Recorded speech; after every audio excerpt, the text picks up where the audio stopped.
Salam müəllimlər, hər vaxtınız xeyir olsun. Mən texnologiya təlimçisi Əmrə Aslanova Cəmalə. Bugün sizlə çıxarılmış 7-ci sinif mövzusu haqqında danışacağam. Deməli, mövzumuzun adı torna dəzgahının quruluşu və iş prinsipidir. Baxın müəllimlər, deməli, burada PDF halında formalaşdırmışam ki, kiminsə əlində olmaya bilər, YouTube kanalından rahat şəkildə bu mövzunu öyrənə bilərsiniz. Deməli, müəllimlər, əl alətləri vasitəsilə silindrik və konus şəkilli detalların hazırlanmasında biz əvvəlki siniflərimizdə tanış olmuşuq. Silindir şəkilli detalların əl ilə hazırlanması çox vaxt alır, çox zəhmət tələb edir. Bunun üçün torna dəzgahından istifadə edilir. Hansı ki, torna dəzgahı silindir şəkilli detalları daha tez və dəqiq hazırlamaqdan ötürü istifadə edilir. Torna dəzgahı oduncaq pəstahların yonma üsulu ilə emal üçün nəzərdə tutulmuşdur. Yəni, bir oduncaq pəstah nəzərdə saxlayın, onu silindir və yaxud da ki, konus şəklində salmaq üçün istifadə edilir. Hansı ki, bu proses yonaraq yerinə yetirilir. Bəs yonma nədir? Yonma oduncağın kəsmə yolu ilə emalıdır. Və torna dəzgahını siz şəkil 1-də görə bilərsiniz. Bu torna dəzgahıdır. Deməli, yonma dedik ki, oduncağın kəsmə yolu ilə emalıdır.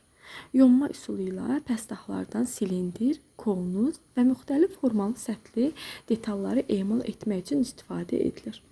O, əsasən 11 hissədən ibarətdir. Belə ki, özül, elektrik mühərriki, çatı, qayış ötürməsi, qoruyucu stol. Deməli, dediyimiz kimi çatı, qayış ötürməsinin qoruyucusu, maqnit işə salıcı, işıqlandırıcı, qabaq aşıq, şpindil, əl-altı dayaq, arxa aşıq və qoruyucu ekran olmaqla 11 hissədən ibarətdir. Lakin əsasən o 4 hissədən ibarətdir ki, əsas hissələri bunlardır. Çatı, elektrik mühərrikli qabaq aşıq, arxa aşıq və əl-altı dayaqdan ibarətdir. Deməli, qabaq aşıq, arxa aşıq, bu isə əl-altı dayaqdır. Deməli, çatı, elektrik mühərrikli qabaq aşıq, arxa aşıq və əl-altı dayaqdan ibarətdir. Burada deməli, çatını sizə göstərim. Çatı burada 3 ilə göstərilib, yəni bu hissədən ibarətdir. Və torna dəzgahı əsasən dediyimiz kimi bu hissələri təşkil edir. Çatı dəzgahın əsas hissələri bərkidilən iri, çuğun özüldür. Hansı ki, deməli, çatının istiqamətləndiriciləri üzrə əl-altı dayaq və arxa aşıq hərəkət edir. Yəni, çatı istiqamət verir. Bunun sayəsində əl-altı dayaqla arxa aşıq hərəkət etməyə başlar. Öz növbəsində çatı 2 ayağın köməyi ilə dəzgahın əsasına bərkidilir. Və burada əlavə bir məlumat qeyd eləmişəm ki, torna dəzgahında patron emal olunan məmulatı saxlamaq üçün istifadə edilir.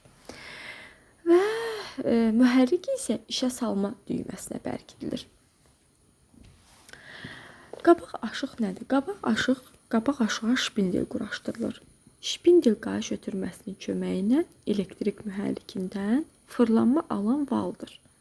Şpindilin sonuna yiv bərkidilir, hansı ki, bu yivə pəstahın sol küncünü bərkitmək üçün xüsusi bir tərtibatlar quraşdırılır.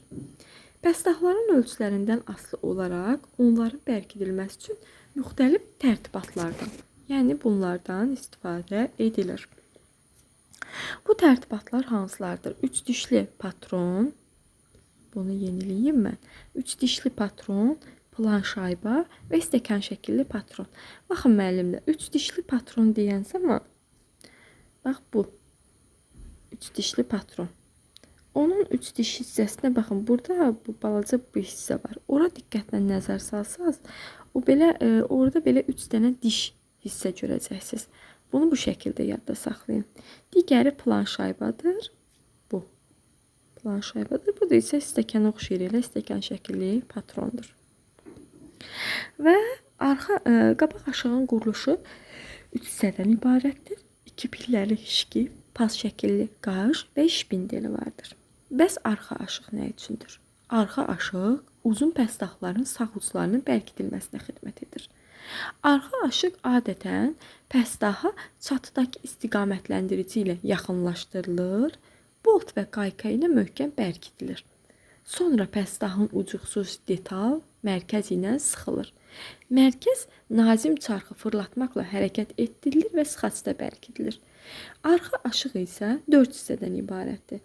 Sıxac, nazim çarx, vintli mexanizm və mərkəz hissə. Bəs əl-altı dayaq nədir? Yəni bu, əl-altı dayaq kəsici alət üçün dayaq rolunu oynayır. Onu çatının həm uzunu, həm də eni boy hərəkət etdirmək, qaldırmaq, aşağı salmaq mümkündür. Dəstəklərin köməyi ilə əl-altı dayaq tənzimlənir. Torna işləri üçün kəsici alət qismində kəsici iskənələrdən istifadə edilir. Çobud yonma üçün istifadə edilən əsas kəsici alət yarımdairəvi iskənədir. Hansı ki, bu iskənələr burada qeyd edilmişdir. Yarımdairəvi iskənə şəkil 6-da aldı. Yəni budur.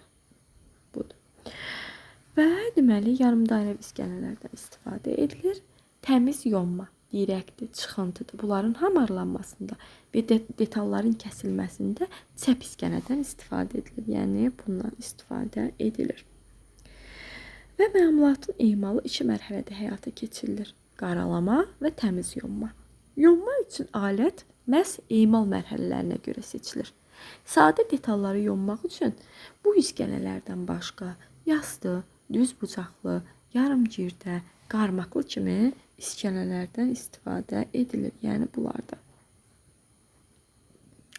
Və torna işlərində işlərini yerinə yetirən zaman müxtəlif təhlükəsiz iş qaydaları var.